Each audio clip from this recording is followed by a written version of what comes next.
Well, cameras all around. Sounds pizza. Very Hollywood.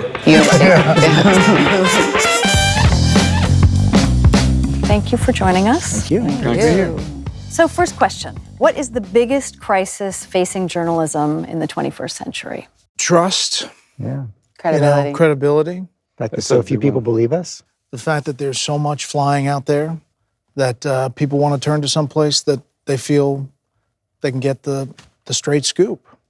And I think that there's a lot of challenge because there's so much online that is bombarding people every day. Yeah, they're looking for things, facts, stories, narratives that reinforce their beliefs rather than challenge them. And so much of our job is about challenging conventional wisdom, holding people in power accountable. One of the things is that there are news sources that are just out and out lies coming from Europe, coming from other parts of the world where just falsehoods are being put out there. Coming from people's basements who are just putting things out that have no resemblance to reality.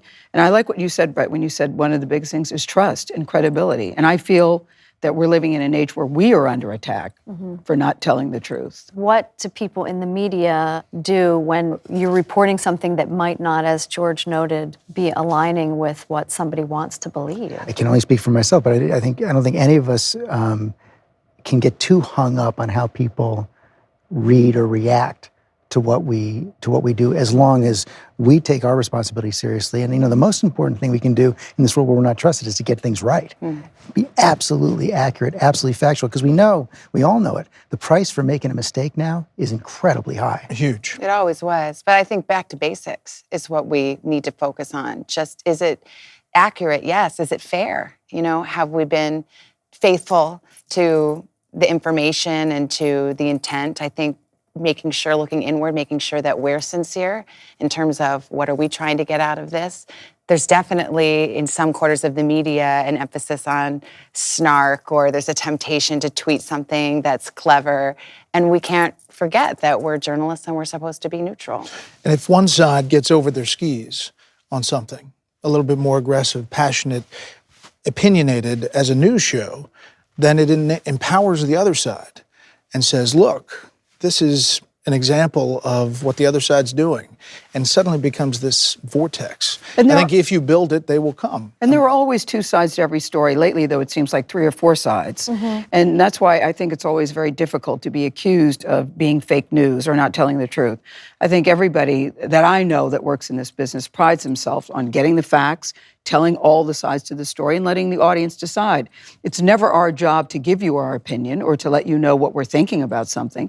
It really is getting the facts out and putting them out there and letting the audience decide. I think consumers also have to think about how they are consuming the news. I mean, it's not bias if you point out that when Sean Spicer says Paul Manafort played a limited role in the campaign, the natural retort is, well, he was the chairman of the campaign. I mean, those are just facts. That doesn't mean that the journalist who points out those facts is taking a side or is somehow biased. Yes. And I think or is fake, Savannah, or is fake. Or is fake, yes. or whatever. I think, so we all have a responsibility. Journalists, we got to up our game and be fair and accurate, but consumers of news also have to play their role and ask themselves, am I just looking for bias that matches my own bias? To pick up on that point, excuse me for one second, because I'm not sure there always are two sides to every story.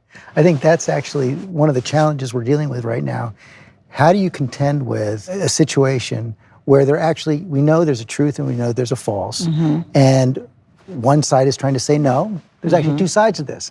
That's become much more difficult, much more of a challenge, and that means I think we can't do things necessarily the way we would have 5, George, 10, 15 I'm not saying years. I'm not saying that their side is the truth, but they do believe that they have another point of view. And I think it's okay for them to put out their point of view, but I think it's upon us to say, okay, but this is also what is happening here. This is really the true story. And I think that's why it gets so frustrating. So everybody believes that they have a side that they want to get out in this game. So I think the point is we need to be as passionate about defending the truth, no matter who is sitting in the interview chair before us. Whether it is a Democrat saying something that's not true or a Republican, that is not to say, however, that those two individuals, these hypotheticals, are saying falsehoods at the same time or at the same rate. We just need to be as passionate for the facts, for the truth, as we would be with anyone. Yeah. I mean, so this leads to my next question about truth, because, we have the president saying things that the FBI director and You can say they're not true. they're not true. He's not saying true. things that are not true. There's It's not not another true side to that. It is not true that President Obama ordered a wiretap on President Trump. Right. Just not true. Okay, Right. so your responsibility is to inform the American people. Do you feel pressure to walk that line, to look at the other side of the story, take into account the people who want to believe? I don't think that's our job. I I think don't know it's if our pressure's job. a word either about Yeah. that. I mean, But they're going to get a response. Yeah. This is what the FBI director says. Right. This is what the NSA director says. Right. What does the administration say? So, I mean, there is a response. Right. I feel you have it's to factor that in. I think that any good journalist has the discipline, though, of trying to expand their minds to understand where each side is coming from, why they think. I mean, we're having a debate over healthcare reform. I mean, there's a reason why there is a conservative policy that dictates a certain prescription, and there's a more progressive prescription. And I'm all for getting all of that out, and it's my job as a journalist to try to understand all those arguments. But the example of whether something is true or not, to George's point, I mean, the president says he was wiretapped. All evidence is that he was not. That's not one where you feel a ton of pressure to be seeking the other side, because as it turns out, there is no other side. The facts are out there. Right, now. but they do, I mean, I guess the point is, as Bret and Gayle both pointed out, the White House has a response. Yes. They have an explanation. Their explanation does not comport with the facts. Their explanation is, well, when the president said wiretap, he meant all surveillance. When the president said of Trump, he meant anybody that may have had anything to do with Trump or his campaign. I mean, it's the sun is out at night kind of answer. And that's also part of the explanation. We have to explain what the truth is, and we have to explain the White House is trying to explain it this way, but this is why that explanation doesn't comport with the facts. But that leads to a secondary challenge for us. At what point, when a White House, a member of Congress, a senator, refuses to accept reality, at what point do you say, you're not allowed to come on anymore and broadcast that reality? There actually is there's not another side to certain questions, and it's not serving our viewers to allow people to come on and say things at some point that are not true. And we're all dealing with it. You put them on, we challenge them, but then you're also facing the question of, is this really helping people by allowing, falsehoods to be But on the other propagated? hand, maybe people need to see that. Why Well, anesthetize? that's right. No. You know, As long as you have all the facts when you're drawing your line in the sand, when you're saying that this is definitively the truth as we know it, as long as we believe that that is the end of the story on that fact. Sometimes there are lines drawn that not all the facts are out yet, and definitely it turns right. out That's right. and it evolves. That's right. And I think that's just a real challenge. For And us. that's what's happening to us right now, where we're told, look, there's another side to the story and there's more information to come. Even Sean Spicer, after James Comey had said that there's no truth to that, he goes, well, yet. Leading everyone to believe, okay, there's another side. Well, what is it? It's our job to find out. What is the other side that you allegedly have? And when is it coming? George's point is a great one, though, because we all know members of the House and Senate, especially the House, who are just crazy and just say things that aren't true. Democrats and Republicans. I'm sure we're probably all thinking of some of the same people. And, we names, typically we don't have them on our shows. I don't see them on TV very often. Yeah. There's a reason for that. And there's a reason for that.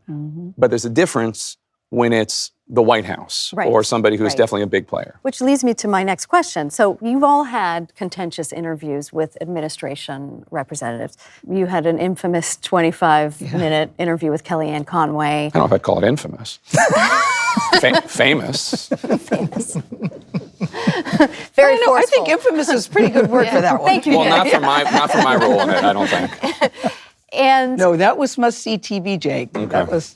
That was riveting TV. And 25 minutes is an eternity now. Yeah. But you were challenging her, the administration, on the fact that the administration had said that the media didn't cover a series of 78 terrorist attacks, and that wasn't true.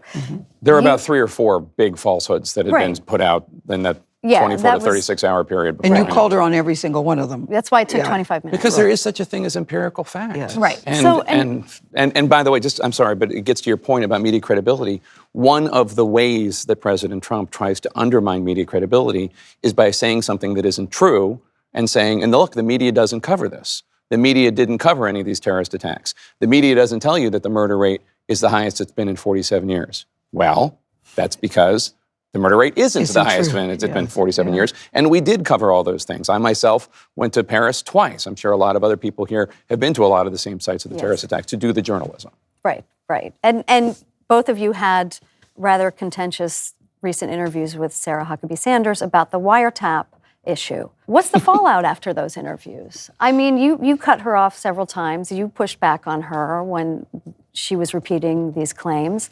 Are there angry phone calls, recriminations?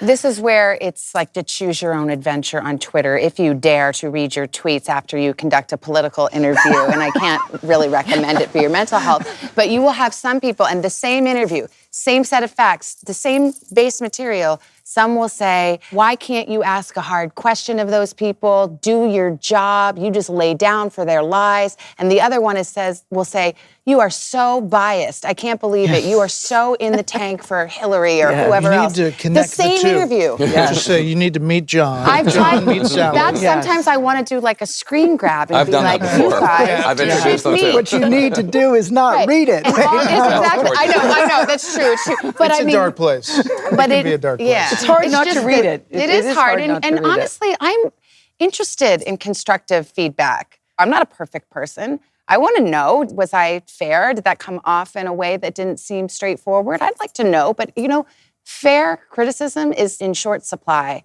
I find, in that particular medium. It's just a lot of folks kind of seeing what they want to see. And I think one of the things we've all found, you mentioned the time that Jake took with Kellyanne, which was necessary. You have to allot far more time now to interviews because in order to get anything done over the course of the interview, I mean, we usually do a little less than you, like 2 to 4 minutes on GMA. We've had to sort of double that. Yeah, us too. And you still maybe not get anything done. I also find it's important to be more focused too, guys, because there's so many different elements going on at the same time. And if you try to hit all of them at the same time, you go nowhere. It's almost better to focus on this particular issue because most politicians are very adept at maneuvering. Playing the clock. Playing the clock, because they know about that clock too. I find you've got to be focused and sort of pick your poison as to what you want to focus on to get a straight answer. And it can be very frustrating. I do think also one of the things that I have found myself more willing to do is have an interview and bear down enough that it's possible that person won't ever come back. It's an ugly reality of what we do is that you want the person to come back sometime. So even though you want to challenge them, you don't want to piss them off so they boycott you for years or ever. When I interviewed Vice President Pence in December, it was the morning that they had just fired Mike Flynn's even less tethered son, Mike Jr. And from the transition team, he had been putting out crazy tweets about Pizzagate and all this other nonsense, and they had put in for a security clearance for him, for Mike Jr. And the vice president came on the show, and I don't know if he didn't know it or what, but I knew that they'd put in for a security clearance for him. And in fact, it's since come out that it was Mike Flynn Sr. who'd put in for the security clearance for him. And the vice president wouldn't answer the question, and he kept dodging it. And I tried to be polite about it, but I kept asking him about it because I thought it was important. Because here is somebody, a guy with a gun had just walked into the pizza parlor in question in Washington, D.C., one that we've probably all eaten in. And I knew that he might not ever come back here again. And indeed, he has not. And you're okay with that? I'm okay with it because I think I was standing up for a decent principle, which was, this is a question that is perfectly legitimate, and the American people have a right to know. It's a security clearance for somebody who's putting out this crazy fake news, literally fake news conspiracy theory. And it said something also, by the way, about the organization of the transition team. I didn't want him not to come back. I still want him to come back, but that was a risk. I do think that you have to pick the hills that you die on. Yeah. And because people at home look at it and say, why are you focusing on this? This is so process Washington. This is so what? Inside They're not baseball. telling you exactly what they blah, blah, blah. But I care about my job. I care about my health care. I care about X, Y, Z. And you heard that through the campaign. And I think that sometimes we get centric on what's happening day to day in Washington that we forget about, bouncing around to those small markets in Michigan and Ohio and Wisconsin. But And Marisa, I think sometimes- that happened in the campaign. But sometimes it's frustrating when you're trying to get to a point and it's not being answered. The best thing to say is, that was a very thoughtful answer that you gave, but it didn't answer the question.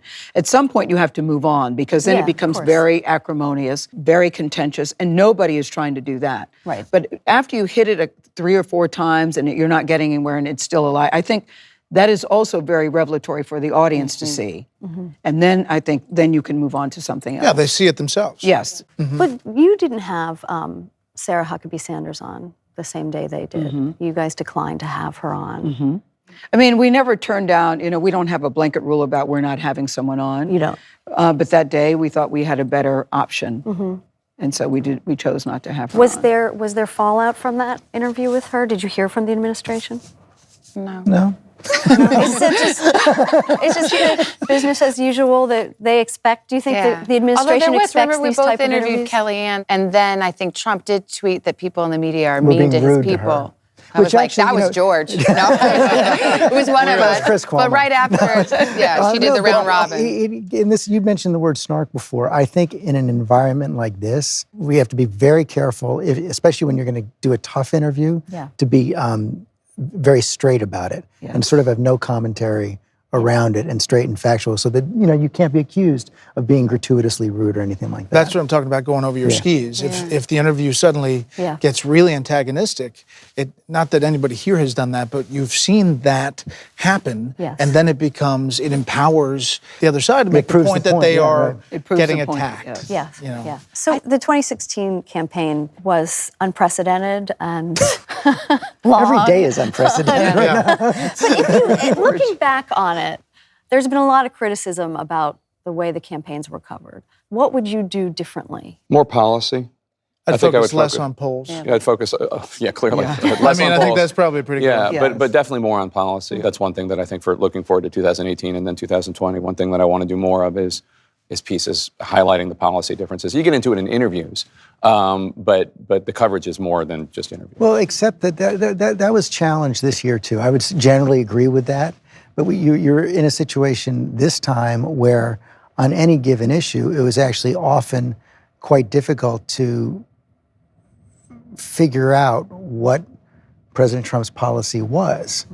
And the policy was always changing, George. That's part of that's part of my point. So I think it was actually it was challenging to get that done this time around and explain. And we all drilled down in interviews about how is the wall going to be paid for? Well, what exactly are you saying in healthcare? How are you going to cover everybody?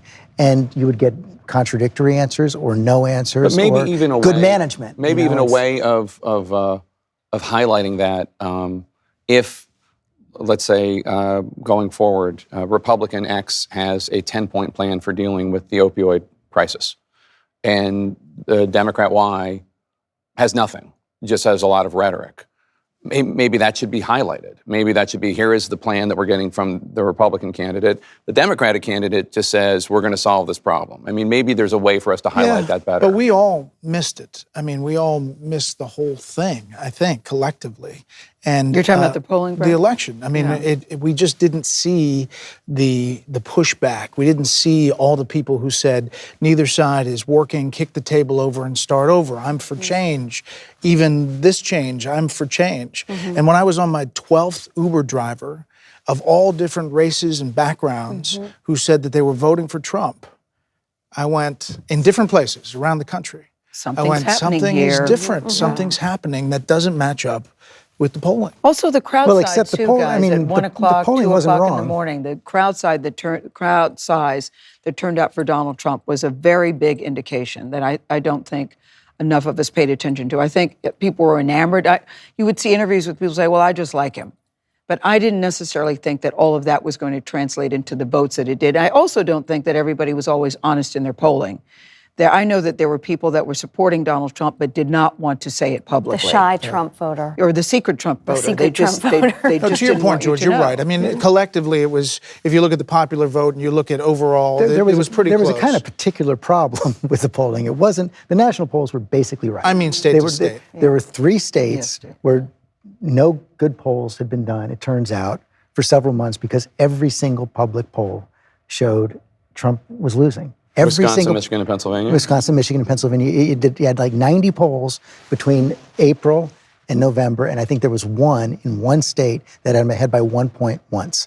It's just, but that was just bad polling in those states. I think And Gail's point is the same way. Gail's exit point is cogent though, because I agree with it 100%, which is the idea that these rallies that we would see tens of thousands of people there in the middle of a very rural area at midnight to see President Trump, then candidate Trump, versus a school in a very populous area outside Philadelphia, Hillary Clinton at 2:00 in the afternoon, and there's like 100 people. And the Clinton campaign said they liked the intimate setting. Yeah. And it just didn't sell that well. I mean, it just... but it was indicative of something, Yes. the passion. Yes. The Trump voters turned out, the Clinton voters did not. Yeah. That's in, for sure. In the right states. And he benefited from her being his opponent Yeah. as well, because was a lot of antipathy toward her. Yeah. And vice versa, So popular vote-wise. what's your tactic for getting a reticent interview subject to open up? Well, that's tough, but I think trying to hone the question, make it short so they don't have an exit ramp to go to talking points, and be respectful to hit again. I understand that you answered that way, but you didn't answer my original question.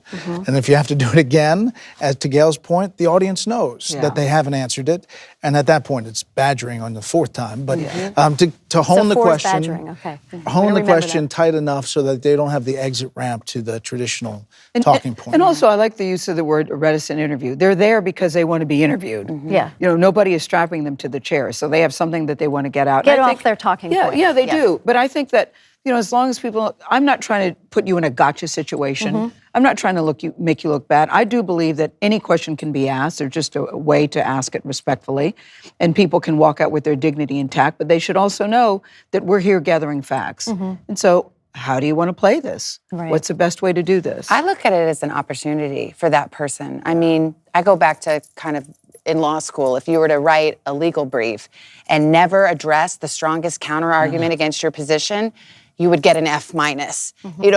You're not persuasive if you haven't answered the primary critique against you. So if I'm asking a difficult question, I view it as an opportunity. They may not view it that way, but I think it is an opportunity, because if they answer, they give a compelling rebuttal, and they hit it out of the park, well, now their position is that much stronger. And they've given people something to think about. They go, hey, I didn't think about it that way. And they're very different kinds of interviews. So, if you're talking about when you're bringing on a politician or a policymaker and you're really trying to get to the bottom of an issue,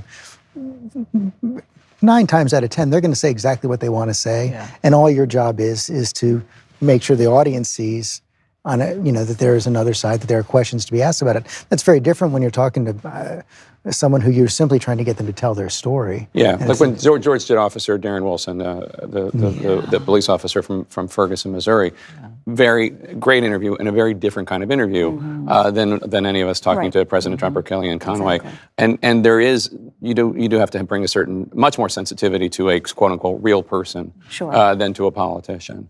Somebody who's there because of a twist of fate in history, not because they want power and they're trying to get power. Exactly. So, what's the worst interview you've ever done? Frank Zappa. Why? That has nothing Why? to do with politics, but Frank Zappa. Years ago, Frank Zappa was performing, and his children's names are Dweezil and Moon Unit. Right. Which, I knew that. I'd never heard of a Dweezil and Moon Unit before, and we talked about music. And I said, I'm just so curious about the backstory behind your children's names. And he said, their names, just like Gayle. I go, well, I've heard some other Gayles. I don't know any Dweezils and Moon Units. He goes, well, their name's just like the name Gayle. He was so combative. And I'm thinking, Frank, I'm just here to help you promote your damn concert. So Frank Zappa, may you rest in peace. I would never speak ill of the dead. But I still remember it. I still remember it thinking, gosh. And then later, Marisa, I saw an interview that he did, and he had a whole big story about Dweezil and Moon Unit. For whatever reason, he just didn't feel like playing that day. God, I was going to say. Does anybody have a Frank Zappa story? I don't think I have a Frank Zappa. I just am thinking about whether I want to tell it. Come on, That's all. Savannah. No, when I first started the Today Show, I interviewed Khloe Kardashian, and it was, at 8:30 or something. And on these morning shows, you have very tight. Yes. You have to hit the time exactly. Because you're shut off by the computer. Right, because the local news comes in, Yeah. blah, blah, blah. So there had been some little rumor somewhere that maybe Robert Kardashian really wasn't Khloe's father. And I really, of course, was I didn't want to ask it, but I kind of felt like, I guess I should. And I don't know, it was kind of new. So I saved it to the very end. And I mean, they were literally counting me down 10, 9, 8. And I was like, and just one other thing, is Robert Kardashian really your father? She's like, yep. And I was like, and we're back after your local news. And Matt that's gave me fantastic. such a hard time. That's perfect. He's like, Savannah, how do you ask a question like that with 5 seconds on the clock? I'm like, I don't know, but Chloe was so gracious. She saved me. I'm with George. It I worked for think that's both of you. great. You did? Oh, yeah. Perfect Oh, ending. no, I That's was- it. I was Oh, that's mortified. definitely it. I got 10 seconds. Yes, exactly. Your dad? Yeah, she was like, yep. Should have win-win. I agree. I was going to say you can go back to my first 2 years at GMA, take anything from the second hour, and it's probably. Actors are tough, right? That's funny, Actors are George, tough because they're not used to any sort of tough, challenging question at all, other than from paparazzi. Yeah. And so when actors come before you, not like actors who are activists like George Clooney, who are well versed in the issue that they're there to talk about, but other kinds of actors, and they come before you, and you just ask one perfectly legitimate question, but one maybe that they were not comfortable answering. And all of a sudden they look at you and you're the paparazzi. And they panic and they're angry. And you see the change in their And it's face. like- Oh, you do. Actually, Yeah. that's also there's a Down. genre of interview that I think never works. It's generally an entertainer who's promoting something that they don't want to promote, and it's just across the board. And then you're doing all of the work, and you're just pulling everything out. and you don't wanna Again, do it. George, I'm trying to help you, dude. I'm trying to help you with this bad movie that you don't want to promote. And then sometimes kids in news events, Yes. when you're like, so then what happened? Yes. One word answers. Yeah. How about a little bit more? Who said that- never work with kids or animals? Yeah. W.C. But Fields, Bret, I it's think. like law school where they tell you, and I haven't been to law school, but I've heard lawyers, my ex was a lawyer, and he always said, never ask a question that can be answered with a yes or no. Yeah. Always try to keep it Right. open-ended. That's why when you refer to George Clooney, I'm thinking, may we all get George Clooney to interview, because he never gives a No, bad he's great. interview. He's Except great. that's Always except in some of these political interviews, sometimes just asking yes or no, is that true or not? Well, I was Does- going to does it- say, It's as the a lawyer, opposite, I would right? say, Yeah, it's the opposite of what a normal. we're yeah. talking about the Yeah. the entertainment. But when you're cross-examining, you do want a yes or no. Only a yes or no. So Donald Trump has been known to call reporters and others. Has he ever called any of you? Yeah. Yep. As president or president-elect? Has he called you? As candidate. As I candidate. got one Trump. as president-elect. And again, it just shows how closely he watches these things. It was, I guess it was right before the inauguration, it must have been. And I was on with John Carl. It was when George H.W. Bush was in the hospital. And we just pointed out in this is a 90-second two-way on GMA, pointed out that, George H.W. Bush didn't vote for him. Bam. Calls up 2 hours later. But he was in a good mood. He was about to get inaugurated, so he wasn't in a real bad mood. But he read Bush's letter to us over the phone and said, "I just wanted you to know this." And he was like I said, he was in a good mood that day, even though he was angry about the little two-way. But it was like it would have gone by in a flash.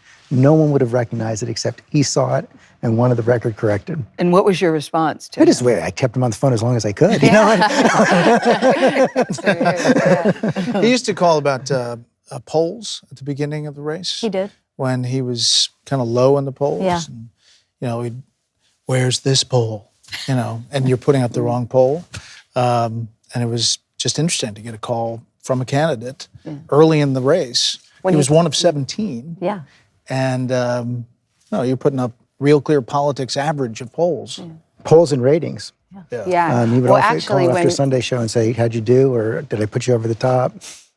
yeah, he's very interested in that. In 2011, when he was flirting with the run, Chuck and I used to have a cable show, and he, so we'd sometimes mention him, and he would sometimes call us and be kind of irritated if he didn't feel like we were taking it seriously. And I remember, I don't think it was Trump, but somebody from the Trump organization forwarded us some Apprentice ratings as, I guess, proof of his political viability. Like, look, I'm this popular in The The Apprentice, most popular reality Yeah. show ever. Yeah. Although you know the story about that, right? I mean, The Apprentice was hugely successful in its first few years. Yeah. And then it would go down. And you could find interviews with his former PR guy who would talk about how President Trump would have a press conference during the upfronts and talk about how his show is number one. And his show was, literally number 69 or 70 And he would just be out there saying his show was number one. Yeah. And his PR person would be like, I can't tell him that it's not, but it's not. He's very ferocious about his children. I had a call from his office. Mr. Trump wants to get in touch with you. What's the best address? And he ended up sending me a picture and a note about an interview I'd done with Ivanka, just to say how much he enjoyed that. He's very He ferocious. watches all the interviews with the kids. Yeah, it's he's true. very ferocious about his children. Which is nice. Yeah, I think so too. So- Which most good fathers are. Yeah. We all are. Brett, what's it like to have Rupert Murdoch running the morning meetings? So he doesn't run the morning meetings. He runs the meeting up in New York. So I don't actually deal Every with day? He does call in. I don't deal with him day to day. So my show in D.C. is kind of outside of the New York meeting. He is a news guy at heart, Yeah. and he is pledged to, really pump up the news side of the operation, which is great for people like me. And my experience is a bottom-up kind of news drives my show. Yeah. Obviously, there's an opinion side that has a whole different operation at Fox. But he's great to work for.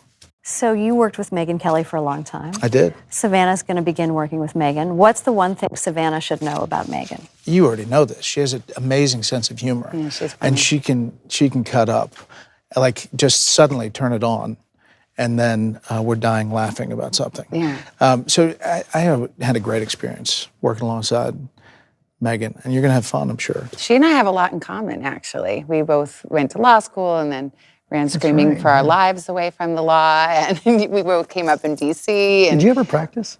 for like 20 seconds. Yes, I did. But then I went back to journalism. But yeah, we're excited to have her. I think she's going to be great. And, it's just, I think we feel lucky. We feel like it was a great get. Well, not if you believe what we're reading in the papers. Well, I appreciate Savannah, that, Gayle. speaking to the But you need to read a microphone. better paper. There is fake news out there. Yes, there is. So I've heard. But I think Megyn Kelly is terrific. I think she's terrific. I'm excited that she's coming back on TV. We have time for one last question for all of you. The person Is this the Khloe Kardashian question? This is the Khloe And Kardashian question, so you can go last. Okay, oh no. Who is the one person you would most like to interview? And you have not interviewed already. James Comey. That's what I was thinking. It's a great one. Weren't James, you That is a good I one. was thinking biting James Comey. grinding your teeth yesterday watching Yes. these Congress people ask the stupidest questions? They're just self-serving speeches, and you're like, But you "Oh do my not God." like members of Congress, do you, Jake? the House. I said members of No, some of Congress. them are good. Some of them are good. You have to come on. You had James Comey in front of you. He swore A lot he's of under speeches, oath. a lot of You speeches, have I 15 agree. minutes. You can ask him anything, Some of and they're those just giving hearings speeches. are It's really true, but frustrating. partly of that was because he couldn't answer most of the questions yesterday. So that's what But I would think be you're frustrating with that interview. Yeah. Right, but we would have the same problem. You're But right, that you're would right. be considered a really good get. In Yeah. the car, I was talking to someone I work with, and we were talking, who would it be? I said, James Comey and O.J. Simpson, if he would tell the Oh, truth. today, I got to go talk to Putin. Yeah. Vladimir Putin. Are these like just interviews, or are they sodium pentothal?